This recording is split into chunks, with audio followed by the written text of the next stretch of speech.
If you don't know me, I'm Paul Navarre. This is, let's see here, come on, let's get this working. There we go. This has been a 4-week class. This is the last week. If you have missed one, you can go to the website and click on education and then adult education. And I see now that they've moved them into previous classes. So all of the previous videos are there. And if you happen to need to leave early or something and miss part of this one, you can go and catch the rest of it there in a day or so when that gets uploaded. I do want to kind of do my little closing spiel now, just because sometimes things get a little bit crazy at the end. One of the things we love to get is feedback. If we were in person, I would hand you a evaluation form and ask if you would fill that out. Since we're not in person, if you can just send an email. If you want it to be anonymous, you can send it to office and just say this is anonymous or whatever. You can send it any comments you have to me. Those comments are really helpful.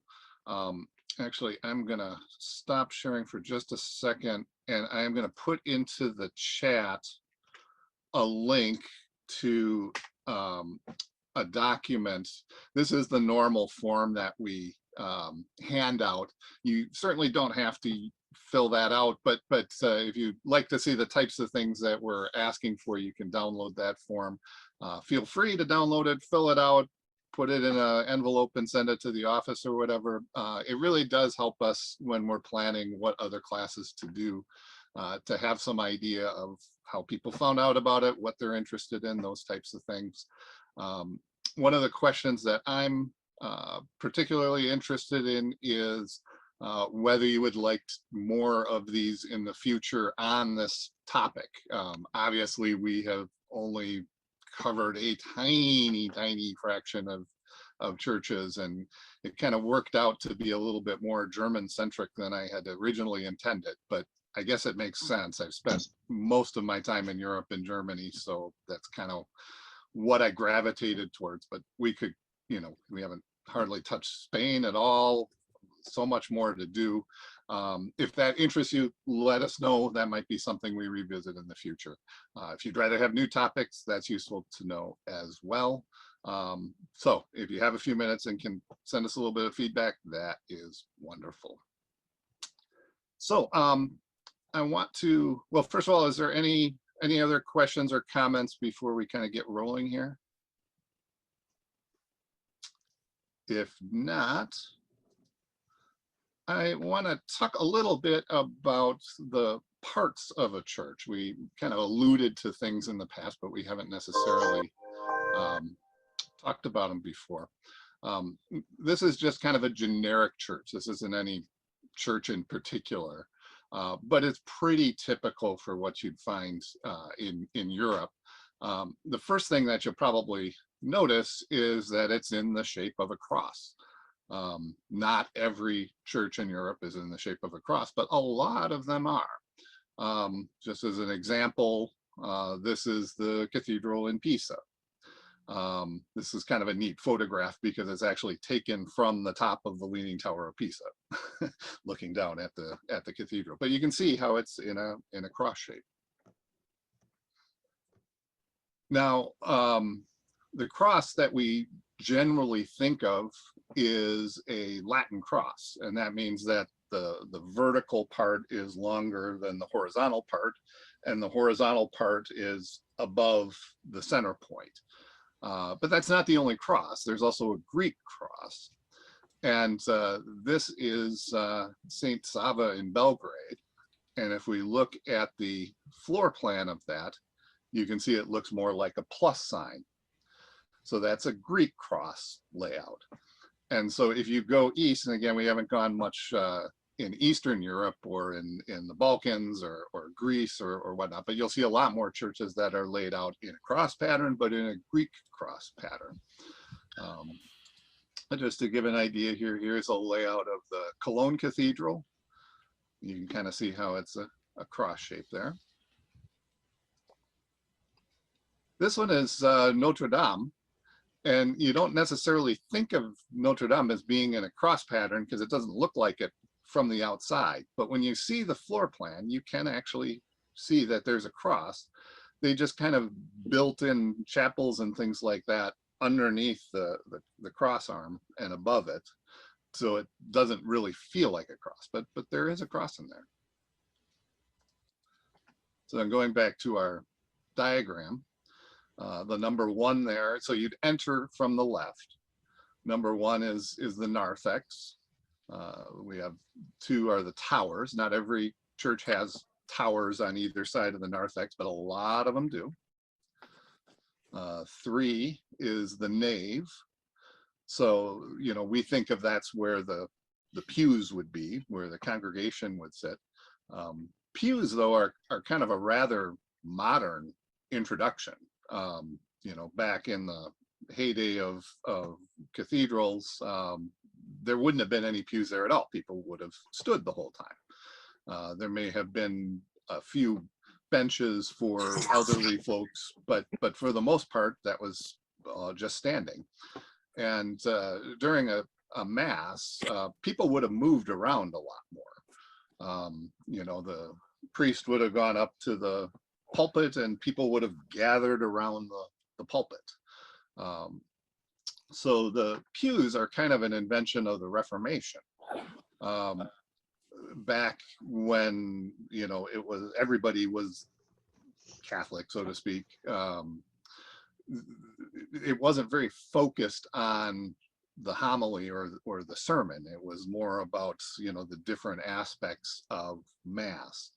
But when the Protestant church started becoming, it became much more focused on the sermons. The pastor would be talking much more about intricacies of the Bible, and they became longer. And pews helped people kind of focus on what the pastor was saying. So we have the Reformation to thank for the concept of a pew.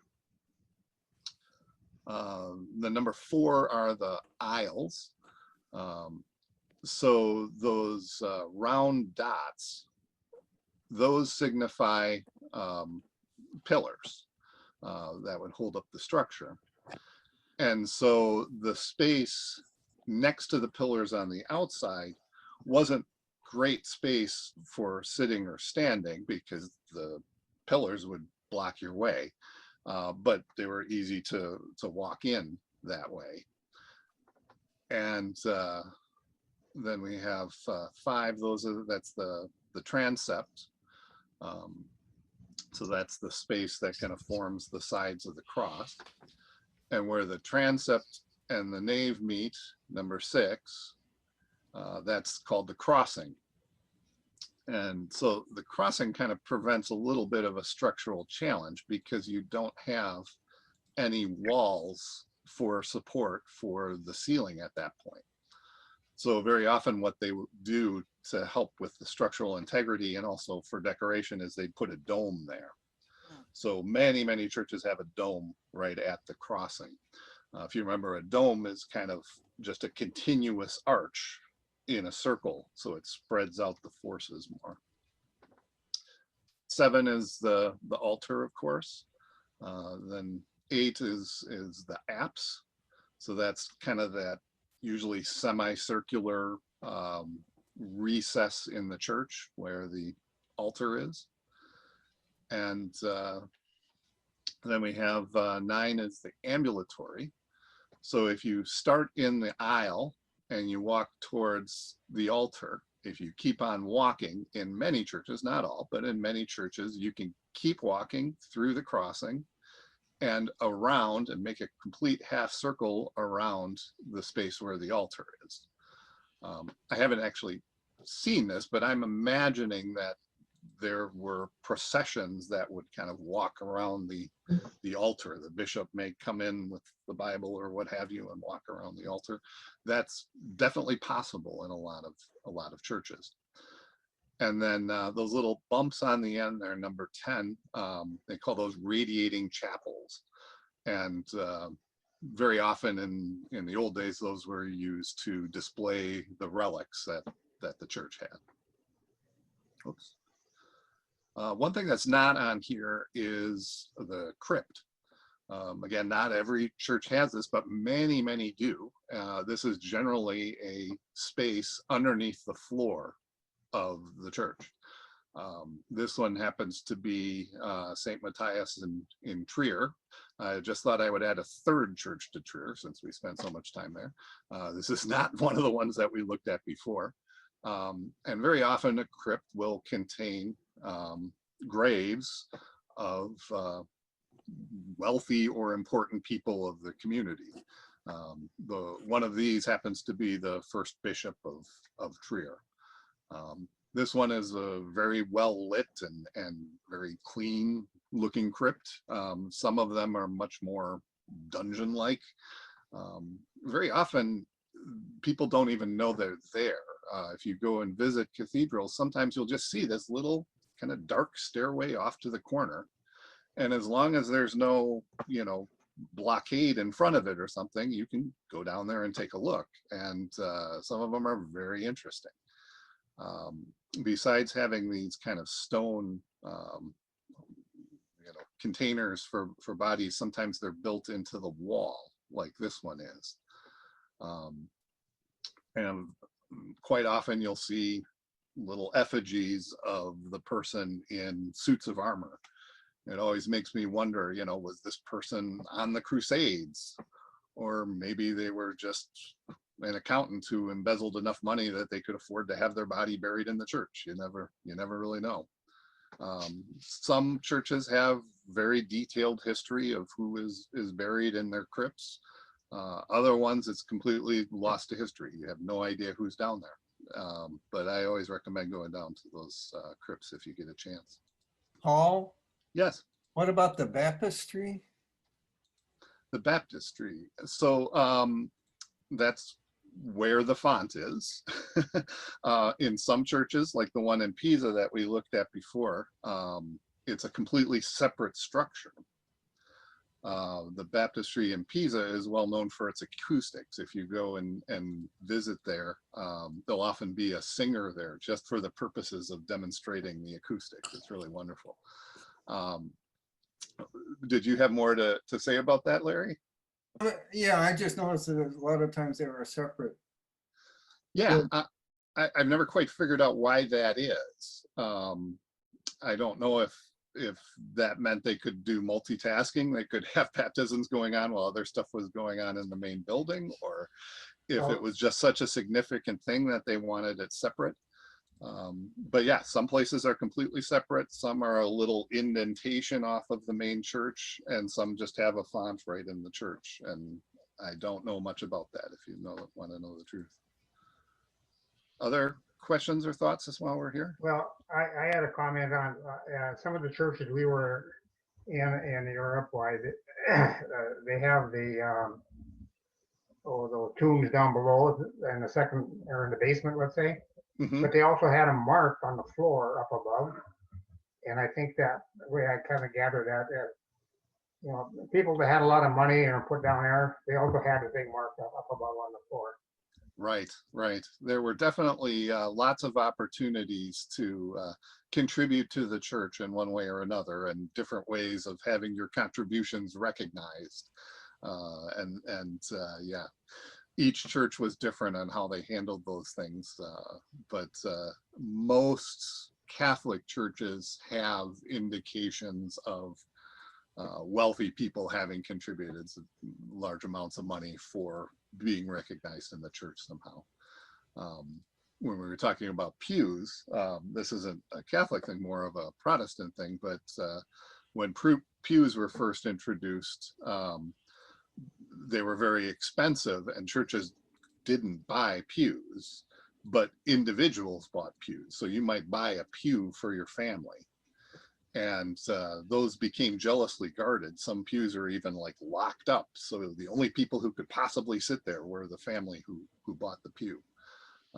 And even today we see many churches have, so-and-so donated money for this pew. That's something that's lived on today. So maybe that's why we always sit in the same place at church, huh? Exactly. It's in our That is- DNA, is- right? Yeah, our ancestors bought their pews, and now we are determined to stay in the same pew. That's great. Any other questions or thoughts? All right, so I want to move on to orientation. So when we think of the word orientation, in the modern definition is kind of getting your bearings, right? But it comes from the Latin oriens, which means east. And so orientation in the old sense of the word meant aligning to the east. So let's take a look. Basically, where this comes into play with churches is the kind of idea that European churches face the east. So the idea is that you enter on the west side and you walk into the church, and as you walk towards the altar, you're heading east. At least that's what people say. So what I'm going to do here, oops, let's back up here. I'm going to move here to Why is that, Paul? What's Google Maps. about the east? So the idea is that you're praying towards the rising sun. At least that's one explanation for it. But it's not necessarily quite what we think. But let's look at a few using. Not like bowing toward Mecca like that or anything like that. I mean, one could think of it as the Christian version of that. You know, the rising sun can kind of symbolize, you know, Christian ideas, depending on how you want to look at it. And so I think there's a parallel there. So let's take a look at Pisa. You can see the map there, right? Can somebody give me a thumbs up? Yeah, okay. So this is a satellite view of Pisa, and we'll kind of zoom in. And now the nice thing about Google Maps and Google Satellite is that the top of the screen is north. It's always that way when you go there. So if we look at Pisa here, so that circular thing to the left of the cathedral, that's the baptistry. That's the separate place with the baptismal font. The Leaning Tower of Pisa is in the lower right there, but you can see the cathedral. It's maybe not perfectly aligned, but it's pretty close. You would enter from the left side, and then the altar would be just past the transept on the right there. So that one kind of follows that pretty closely. We'll take a look at Cologne here real quickly. We'll zoom into Cologne. There is the Cologne Cathedral, and look at that. There's the towers on the left side. Same thing, you walk in and you would be facing the altar, facing the east. Oh, and I should say too that before Vatican II, the priest had his back to the congregation, so the priest was facing east as well. So that's Cologne. Let's take a look at Paris.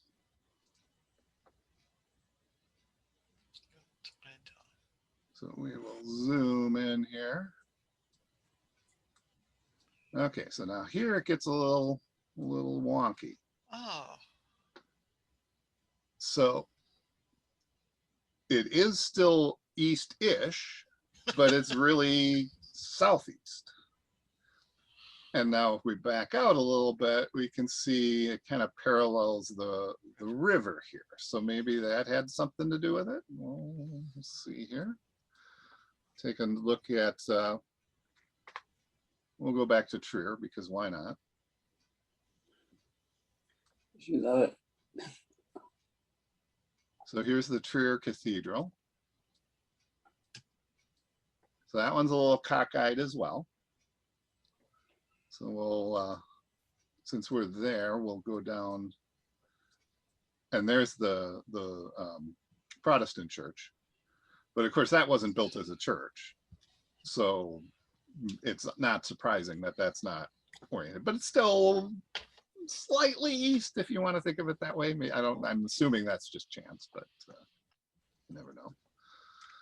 So now we'll look at Bamberg. We haven't looked at Bamberg before.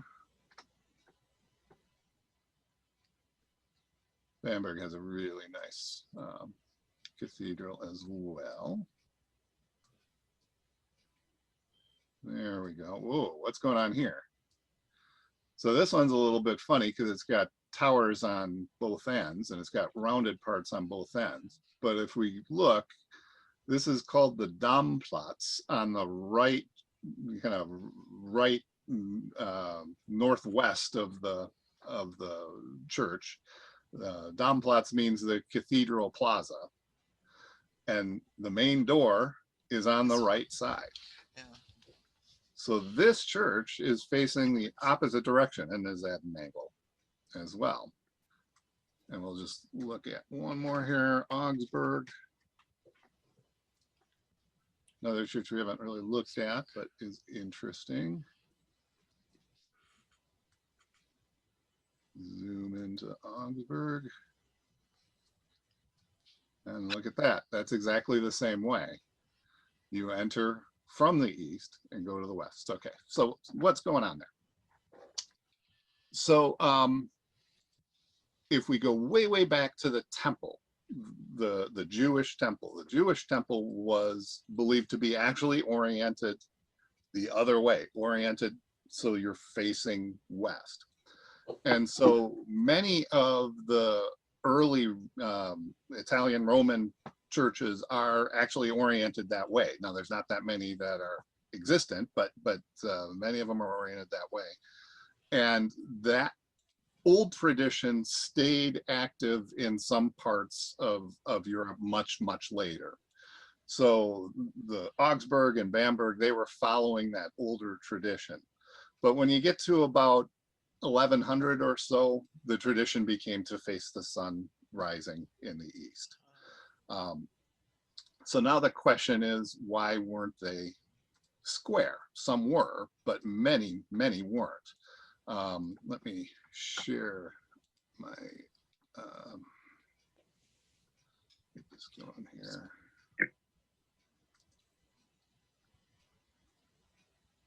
Oops, let's go here. So this is Oh. a chart of many of the great churches in France and the angles that they're at. And there's a wide range of how they're oriented. So what's the deal with that? Well, there are lots of theories. So some people say what they did was they used a compass. And, you know, many of these churches were, you know, laid out in the 1100s or earlier than that, and the compasses weren't very good. Magnetic north, we're talking a millennia ago, has drifted. So it may have just been a compass error.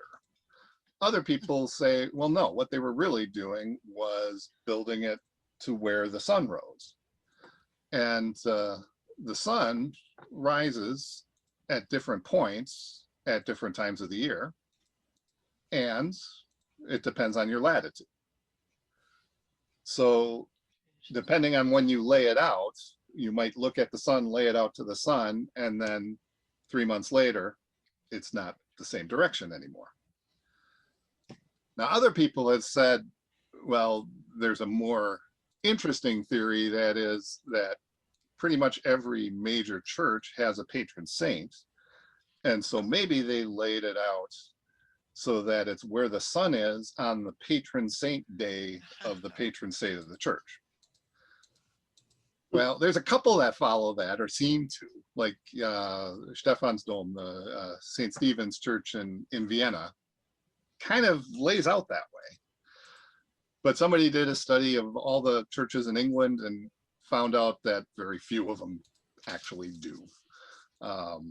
So it's probably almost more chance than actual, you know.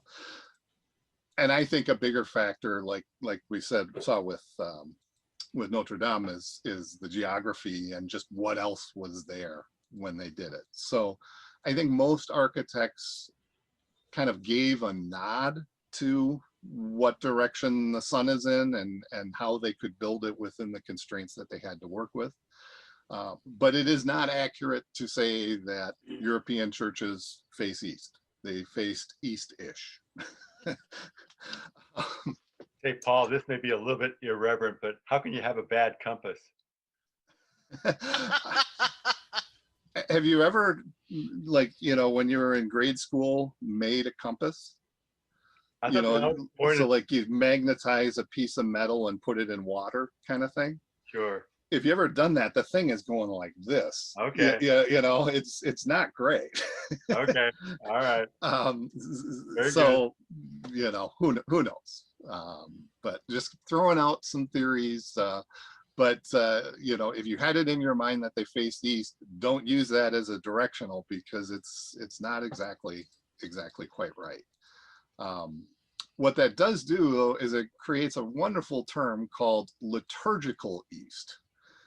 So when you go into a church, they'll often talk about the north transept. Well, that might actually not be north. It's just liturgical east is wherever the altar is. And so liturgical north is to the left of the altar, liturgical south is to the right of it. And so you'll very often see those terms used even when the layout isn't in that direction. If you're curious about St. Andrew, I won't spend the time to bring up the satellite of it, but St. Andrew is kind of at an angle. Butner Road is not straight east-west. And then if you think of it, when you enter in the doors are off to an angle. And then you go into the church and that's at an angle. So as best as I can tell, it's kind of laid out northeast. So it's vaguely east, but only kind of sort of. I would love to know if it was laid out intentionally to be somewhat east. I don't know if that was ever a consideration. I'm guessing it wasn't, but who The knows? windows, Paul, the windows that look out on the wetland, that's straight north, looking out that way. So what you're saying makes sense. I mean, So the altar is northeast, really. yeah, kind of, yeah. But the windows themselves, that's straight north going out of there. There we go. There we go. All right. So what I'd like to do, we got about 15 minutes left, is just look at some last churches that have been important to me or interesting to me. Again, we can never cover, 1/1000th of the interesting churches in Europe, but we'll just go through some. This next one, I was in college and I spent about 6 weeks with a buddy of mine traveling around Germany by rail. And we were heading up to Munich and we were both kind of tired. We'd been hitting it pretty hard, staying out late and whatnot. And we just decided before we got to Munich, let's just get off the train wherever we were and out in the country in the middle of nowhere and just let's relax for a night. And so that's what we did. We just got off the train in some little town and found a Zimmer frei. That's just kind of a room for lets, kind of the early bed and breakfast type thing. And we got a good night's sleep and we woke up the next day and there was another couple who were staying in the same house and breakfast was served and we were all at the same table and this other couple was really friendly and they were interested in where we were going. And they said, we're going to go to Etal. Do you want to come with us to Etal? We'll drive you to Etal. It's hard to get to with the train. And we'll go tour that and then we'll drop you off at the train station. I looked at my buddy and we just kind of said, sure, why not? Let's do that. And so, okay, we'll pack up your stuff. We'll meet down in the lobby and we'll drive you to Etal. And so we go up and we're packing our stuff and I'm asking Mike, my buddy, hey, Mike, what's Etal? And he's like, I don't know. So we had no idea what we were going to. And that's sometimes the best experience when you have no conception of what it is you're about to see. And so this is Etal. So this is an abbey founded in about 1330.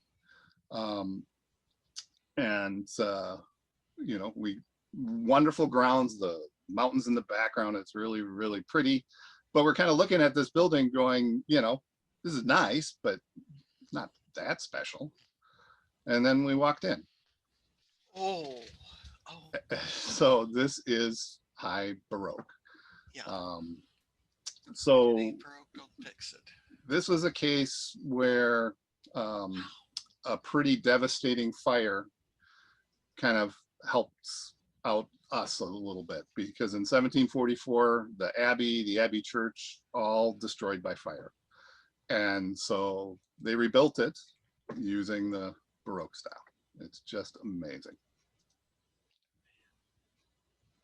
Wow. Every detail is perfect. So if you're ever like Oberammergau, that's where the Passion Play is. It's not that far from there, kind of in the foothills of Bavaria. And there's also a brewery there, so hey.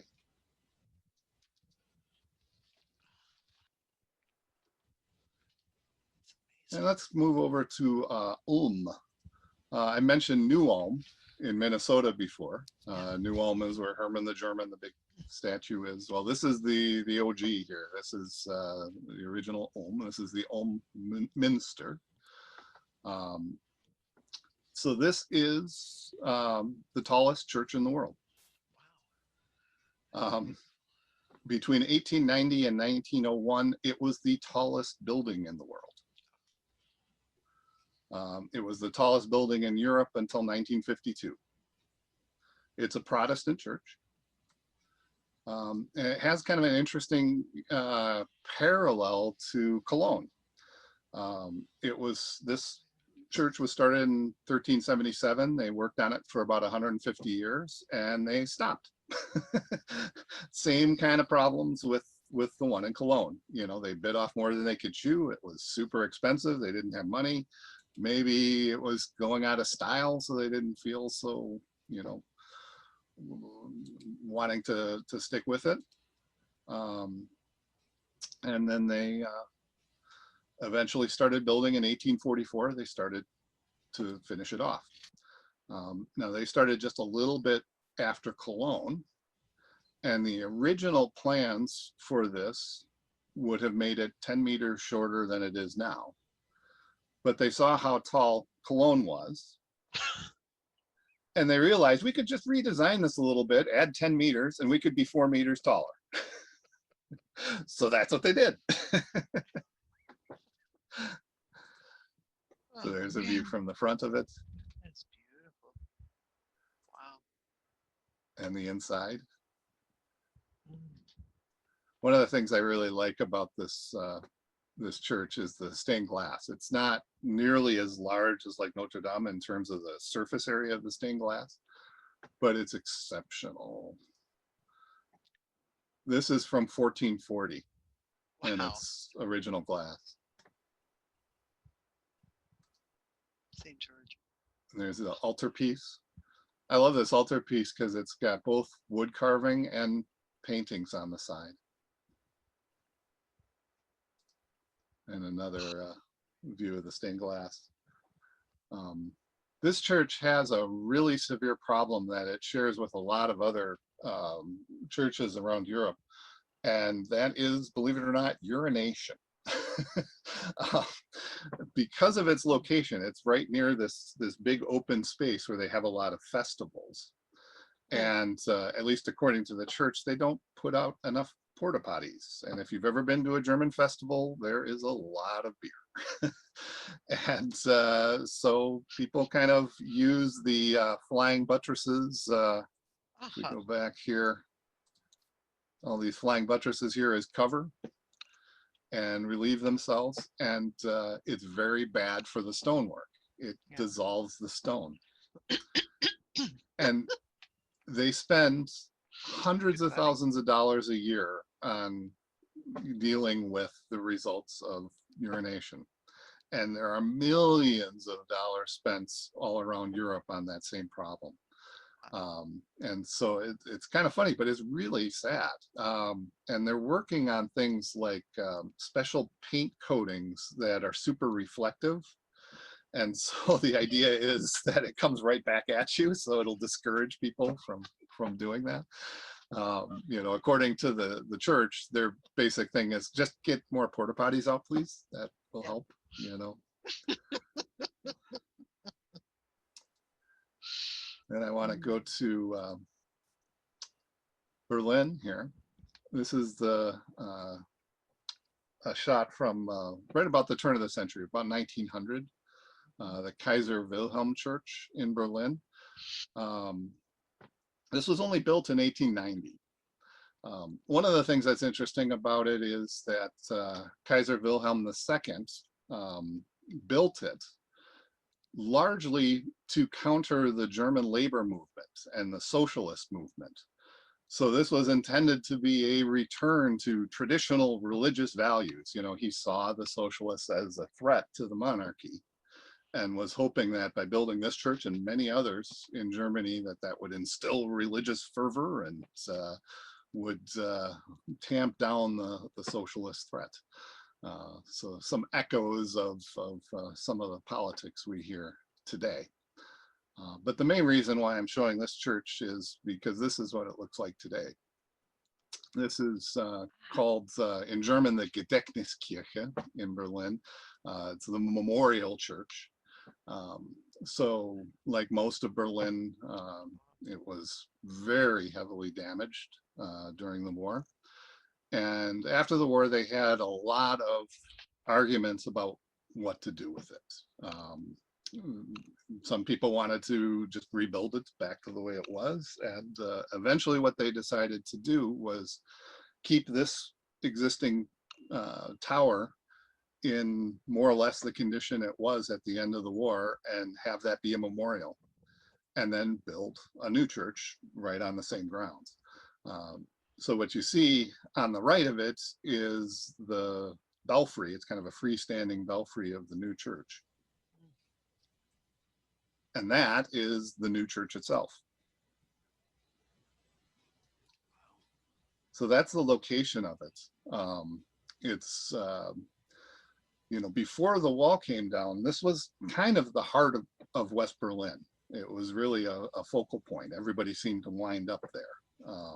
So it was really a stunning location. Now that the wall has come down, the kind of center of Berlin has gravitated back to its more natural place. This is also a Protestant church. That's what it looks like on the inside.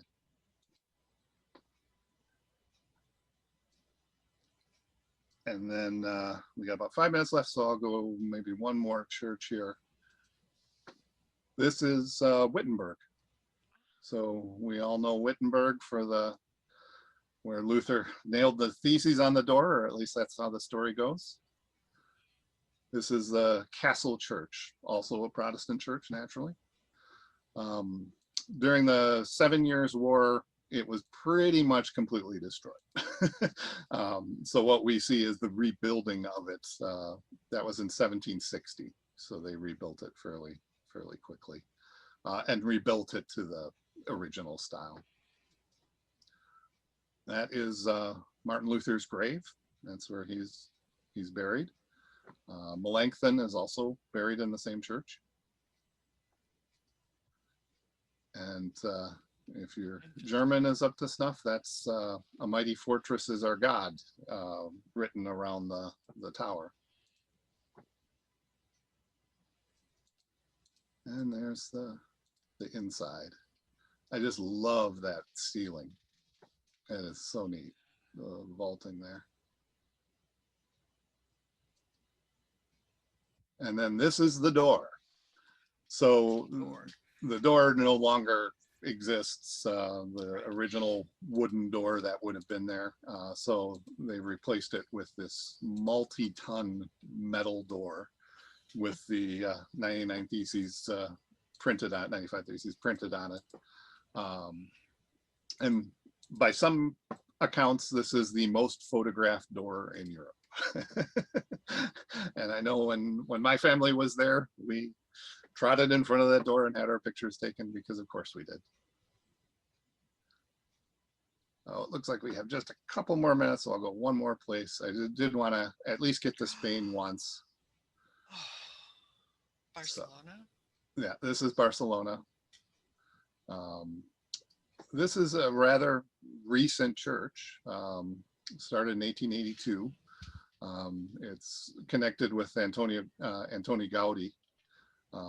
He wasn't the first architect, but the first architect didn't last too long, and he took over and created this. This is still very much under construction. They passed the midpoint in about 2010. So they haven't, it's barely half built. Some of the greatest kind of building challenges still remain. They're going to build another 10 spires on it.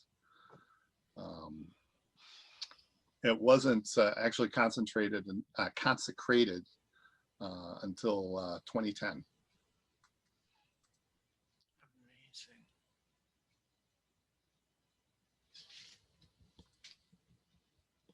You can see the pillars that they're building have the steel internals. They're still very much working on that. There's some shots from the inside. The colors are just unbelievable.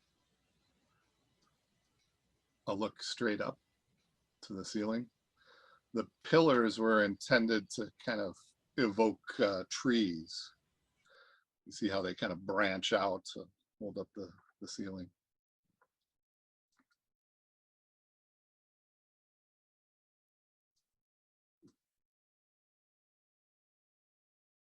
And with about 2 minutes to go, I think I'm going to stop there. If anyone has any questions or comments, the floor is open. Paul, I'll just jump in. I want to thank you for teaching. This has been really interesting, and thank you for preparing all this for us. And the other thing I want to say is next Sunday at this time will be the Bread for the World tutorial. So if you want to write letters during this or get some information on what the focus of the offering of letters is, Luann Stahl will be leading that. So we look forward to that. There's also information.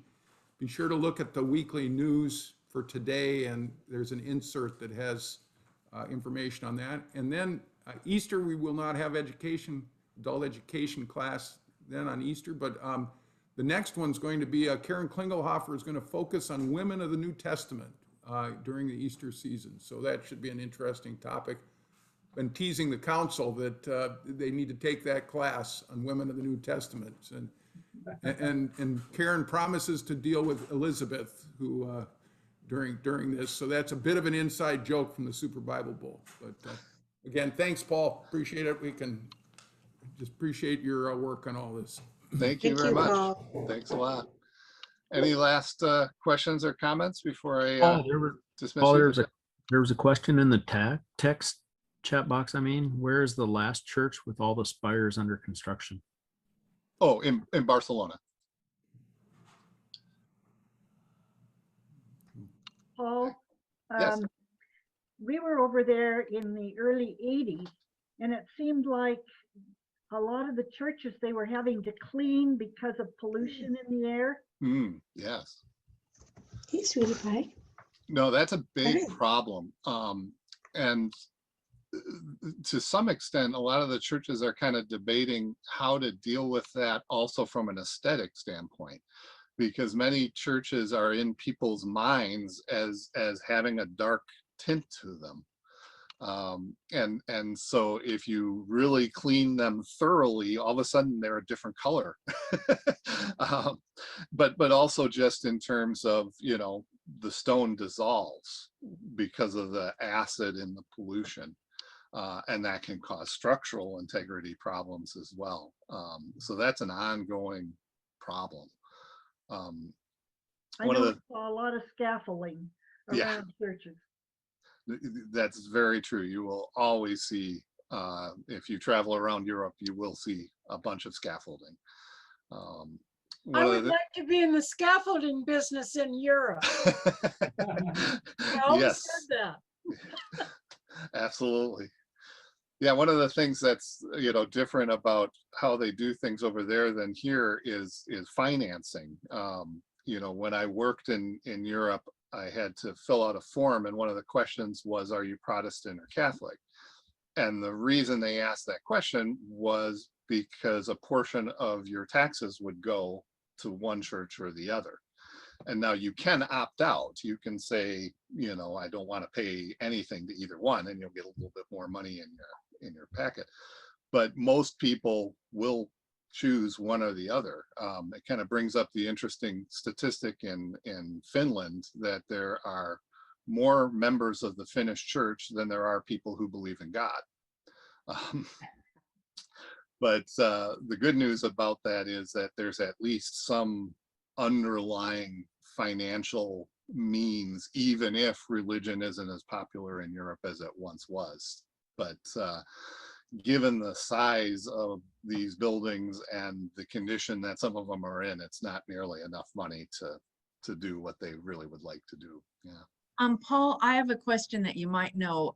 So since the tragedy of Notre Dame, Mhm. have other countries and places where cathedrals are they looking, you know, to preventative measures so that that kind of thing doesn't happen?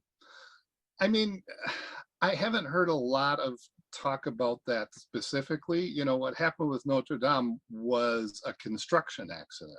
You know, they were actually doing remodeling on it. And, you know, sparks hit the wrong place, and you know, so I've heard some talk about, you know, were the builders, you know, reckless, and kind of from that perspective. So I think, you know, there's a lot of industry concern about how we work on these buildings and what are the precautions we need to take when we work on them. But in terms of, you know, other causes of fire or other damage, you know, it's an ongoing thing, but I haven't heard anything specific related to Notre Dame with that. But, you know, every year we lose something through one disaster or another. Yeah. Any other thoughts before I dismiss you? All right, I think we will call it good there. If you have any other comments, feel free to send them to me. But otherwise, thank you so much for your interest and attention, and we will see you later.